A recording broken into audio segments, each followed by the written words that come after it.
हरे कृष्ण। पुरुषोत्तम मास महात्मा कथा की इस पावन श्रृंखला में आप सभी भक्तों का स्वागत है।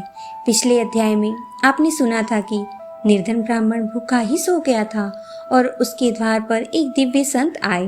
तभी राजा परीक्षित ने श्री सुखदेव जी से पूछा, हे गुरुवर, क्या वह संत स्वयं भगवान श्री हरि थे?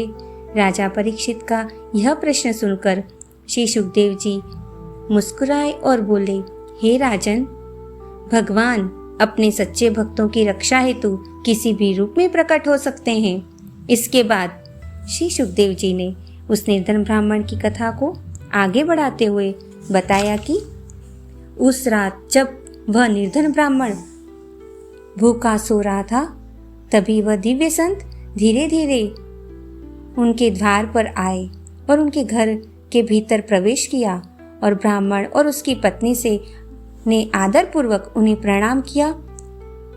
तब संत मुस्कुराए और बोले, वत्स, क्या तुम्हारे घर में कुछ भोजन मिलेगा? यह सुनकर ब्राह्मण की पत्नी दुखी हो गई, क्योंकि घर में अन्न का एक दाना भी नहीं था। लेकिन ब्राह्मण हाथ जोड़कर बोला, हे स्वामी, घर में भोजन तो नहीं है, लेकिन हमारे पास भगवान श्री हरि का विश्वास अवश्य है। ब्राह्मण की सच्ची भक्ति देखकर वह संत अत्यंत प्रसन्न हुए। तभी अचानक पूरा वातावरण दिव्य प्रकाश से भर गया और देखते ही देखते वह साधारण संत नहीं रहे, स्वयं भगवान श्री हरि थे। भगवान विष्णु बोले, वत्स, तुमने कठिन समय में भी मेरी भक्ति और दीपदान नहीं छोड़ा, इसलिए मैं तुमसे अत्यंत प्रसन्न हूँ।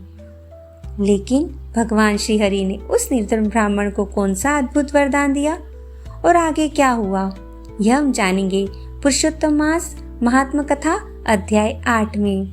कल की कथा अवश्य सुनिएगा और इस पावन कथा श्रृंखला से जुड़े रहिए। हरे कृष्णा, राधे राधे।